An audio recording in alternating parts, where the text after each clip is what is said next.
Being set up to fail is something we all feel has happened to us in some way.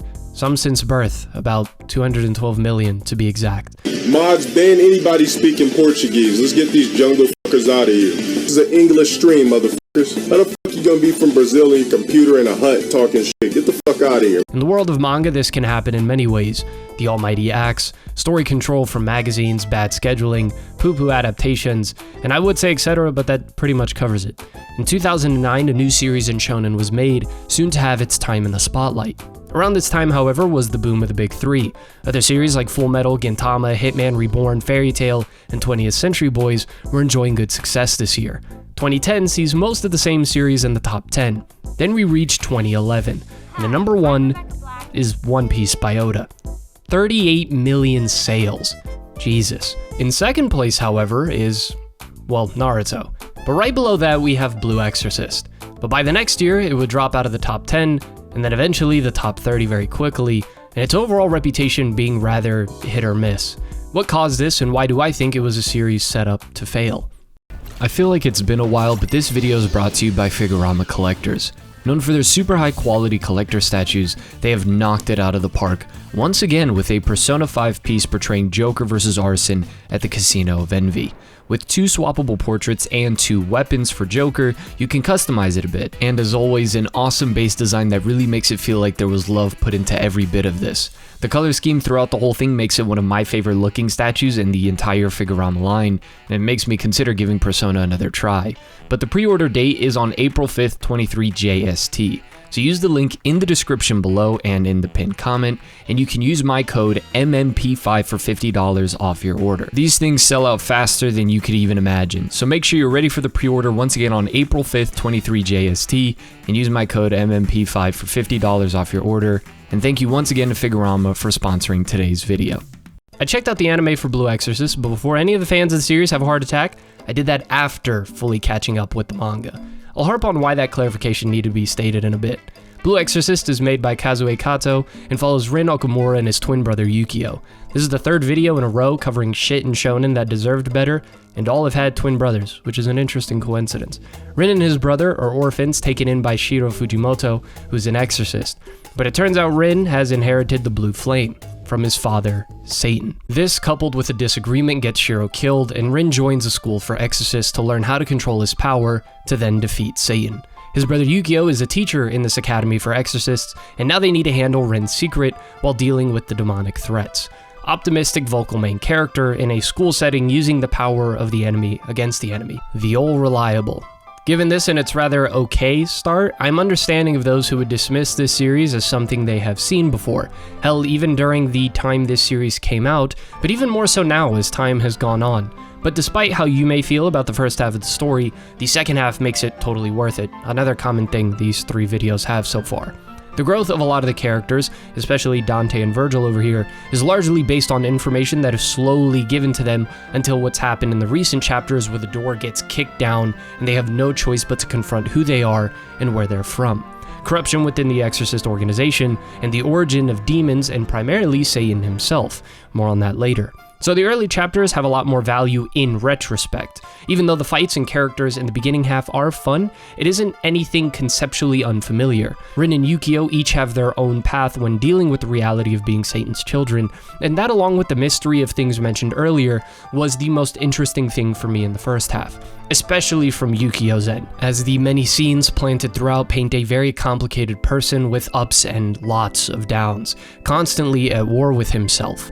Rin later in the story has his own conflict that is emotionally impactful, but for the most part handles it in a way that I completely expected and I'm a bit familiar with, which is necessary for the dynamic and contrast between the two. So it's not that I wish Rin was a different character, but I found myself interested in resonating a whole lot more with Yukio. Although recent events have pulled me back into what will happen with Rin's character. It's also worth mentioning the other characters in the cast that have to deal with the truth of Rin's nature and Yukio's struggle with said nature. The cast as a whole has some interesting personalities, in particular Mephisto, who feels like a wild card throughout the manga, and leaves you always wondering what his final purpose in the story will be. If he is someone truly intent on helping the exorcist as he claims, or if he is simply playing the patient deceiver, waiting for his opportunity. Lewin, who is my second favorite character in the manga, I found to have a really captivating personality and struggle of connecting with others, but still wanting to protect people. A very good example of introducing a character and making them interesting in a short amount of time relative to the rest of the cast. Shiro, who is given a whole new context once the major flashback arc happens, which is the case for other characters like Shuro, who are completely redefined once given their backstory. I like it when backstories are a lot more than just simple explanations, but also add a whole new meaning, playing off our expectations and then subverting them.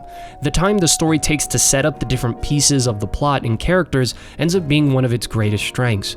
But back in 2011, there was no way for people to predict and have the patience for all of the recent events. I say recent events because the manga is still ongoing, currently sitting at 157 chapters at the time of this recording. This is where the problems begin to arise. Not with it being monthly, but with the anime adapting the manga when it had around 14 chapters out. The first half of season 1 covers those chapters and then deviates to an anime original story, so the biggest piece of promotion for this series, half of it was filler. With this context, the sales Blue Exorcist had in 2011 is even more impressive considering it was competing with manga that had weekly releases, and therefore more volumes to sell throughout the year, only having 5 total since its release in 2009, while Naruto released 7 in 2011 alone, and had 58 volumes total since its creation to sell up to that point. Still, the idea of adapting an anime with only 14 chapters served as a massive boost to its popularity at the time. In the long term, it was a terrible idea that would have a negative effect on the reception of the anime, the reputation of the manga in future seasons, thus crippling the main source of promotion down the line. Imagine watching an anime of your favorite manga, and halfway through what is a pretty good adaptation of the early part of the story, it just fucks off and does something completely different. Not only would this bother you, but also steer you away from season 2, unless you picked up news that it was going to follow the canon, since you could just stick to the manga. For those that were introduced to Blue Exorcist via the anime, you would see a rushed, unsatisfying end and probably not care for the manga unless you caught word that it was different. But even then, you would have to wait years for the story to really offer its best. Neither part of the fan base benefits from this, and neither did the anime and therefore the manga, since it would take 6 years later until the next season, which did decide to go back to canon, but production-wise was a step down compared to season 1. The way the anime was handled for Blue Exorcist might be one of the best examples of what not to do when adapting a story. Boruto might still take the cake for the worst. Having a weekly anime and a monthly manga is an idea worth waterboarding. Season 3 came out in 2024, and Season 4 has been split up into 2 parts throughout 2024 and 2025. But by now, the anime isn't really an appeal for people unfamiliar with the series, since most fans would just tell them to read the manga. One might be inclined to think, hey, the long wait between anime seasons isn't new. We saw this with Attack on Titan. The difference, Mr. or Mrs. Imaginary Person, is Attack on Titan Season 1 received a far greater reception and became super mainstream, to the point it came close to outselling One Piece in 2013 despite being a monthly manga, and getting super close in 2014 to outselling it. Attack on Titan was too big to fail, despite people hating the long wait time between seasons, and then the whole Season 4 Part 87 bullshit. Blue Exorcist did not have that massive pool and groundbreaking anime to be afforded the luxury of a wider audience's patience. A mix of the time the story takes itself, coupled with the immense gap of time between disappointing adaptations, leads to what we have seen with series such as The Gray Man, Shaman King, Tokyo Ghoul, and Soul Eater. I compare to those and not Tokyo Revengers, Promised Neverland, and Seven Deadly Sins, since those 3 are series that got worse as their respective manga went on. But Blue Exorcist, much like The Gray Man, has just finished its best stretch by far story-wise, which has made me interested in seeing the manga through. The monthly wait might be a bit much for some, but I prefer monthly over whenever the fuck God feels like loving me again. Still, Blue Exorcist has one of my favorite characters in shonen in Yukio, and stellar artwork when it comes to the manga. I'm sorry if I didn't bring that up earlier in the video, but genuinely, the artwork in Blue Exorcist is fantastic, along with a powerful yet tragic romance revealed later on, playing into a portrayal of Satan that I did not expect, but was super well done. The best or worst part, depending on who you ask, is there is still more to be done with Rin's journey and the story as a whole.